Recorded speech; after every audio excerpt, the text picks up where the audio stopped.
آگے ایک اور بڑا اعتراض ہوتا ہے کہ اگر ہم دیکھیں سیرت امام علی تو ہمیں یہ چیز واضح ہے کہ حاکم اول ہوں، دوم ہوں یا سوم ہوں، کسی سے بھی امام علی کا کوئی اختلاف نہیں دکھتا.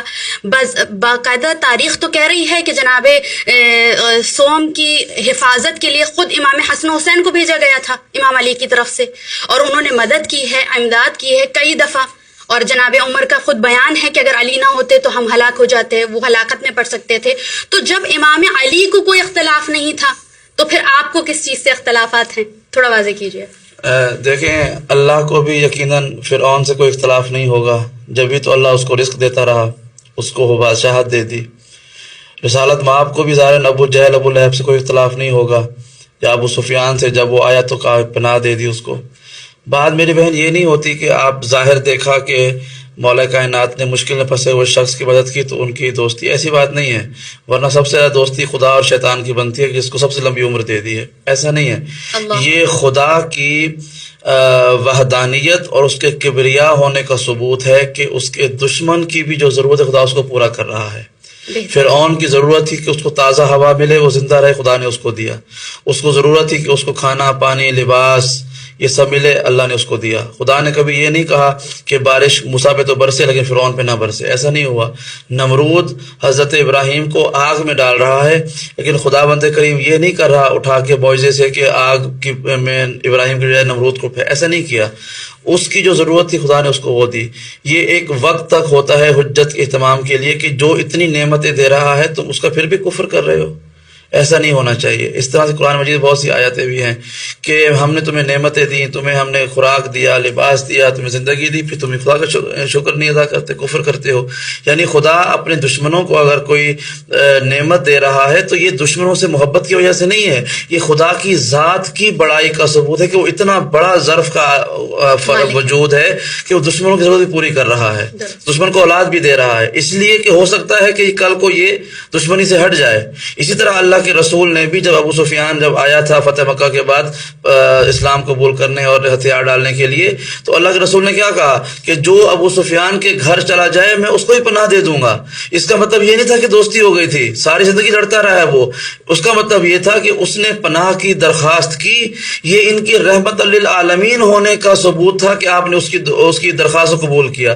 بالکل اسی طرح سے مولا کائنات کے سامنے جب اگر حاکم دوم کسی مسئلے میں گرفتار ہو گئے ہیں اور کسی بے گناہ کی جان جا رہی ہے تو مولا کائنات نے وہاں پر اپنے الہی علم سے اس فیصلے میں مدد کر کے یہ ثابت کر دیا کہ یہ میرے ولایت الہیہ رکھنے کا ایک ثبوت ہے. جیسے خدا دشمن کی مدد کر رہا ہے، محمد مصطفیٰ دشمن کی مدد کر رہے ہیں یا گھر کو پناہ گاہ قرار دے رہے ہیں، ویسے اگر امام علی نے بھی کسی مخالف کی مدد کر دی ہے تو یہ دوستی کا ثبوت نہیں ہے، یہ ان کے ولی اللہ ہونے کا ثبوت ہے.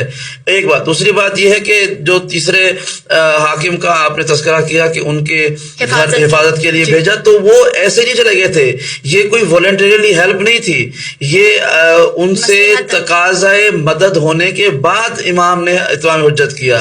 یعنی پہلے یہ تھا کہ جب وہ محاصرہ کیا گیا، ان کے مخالفوں نے محاصرہ کیا گھر کا اور ان کے خلاف شورش قائم ہوئی اور یہ تمام اہل مدینہ اس میں شامل تھے. یعنی امام علی سے مدد مانگی گئی. ہاں، مدد مانگی گئی تھی. گزار کر رہا تھا کہ تمام افراد نے ان کا جو مخالفین تھے انہوں نے محاصرہ کر لیا. حالات خراب ہو گئے.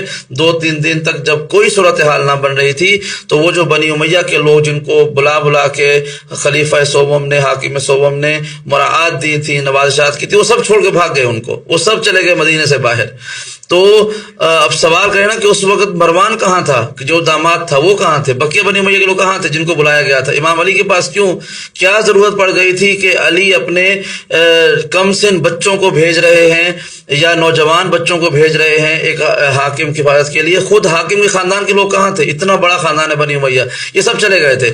جب یہ سب چھوڑ کے بھاگ گئے تو کیا ہوا؟ اس موقع پہ انہوں نے ایک خط کے ذریعے یا ایک پیغام رساں کے ذریعے مولا کائنات کو پیغام دیا کہ میری مدد کریں، مدد کے لیے بلایا. مدد کے لیے بلایا. تو جب مولا کائنات کو ملا تو امام کا کام یہ ہے کہ جب بھی کوئی اپنا ہو یا پرایا ہو اگر وہ پکارے تو امام اس کو جواب دے.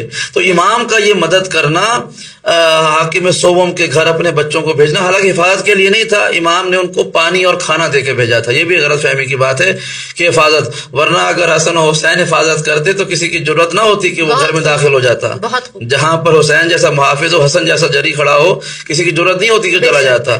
یہ ان سے تقاضا کیا گیا تھا کہ میرے لیے کھانے پانی کا بندوبست کریں, تو امام نے وہ اس کو بھیجوا دیا کھانے اور پانی کے جو وسائل تھے وہ واپس آ گئے. چونکہ ان کو یہ امید تھی کہ شاید باہر کے افراد سے معاملات طے پائے جائیں گے, تو وہ لیکن وہ طے نہ پائے سکے. تو مولا کائنات نے جو مدد کی ہے وہ اپنے منصب امامت کے تحت مدد کی ہے کہ میں امام ہوں, میرا دشمن بھی کیوں نہ ہو اگر وہ مانگے گا تو میں اس کو عطا کروں گا. اور یہ سنت مصطفیٰ بھی ہے اور یہ سنت کبریا بھی ہے.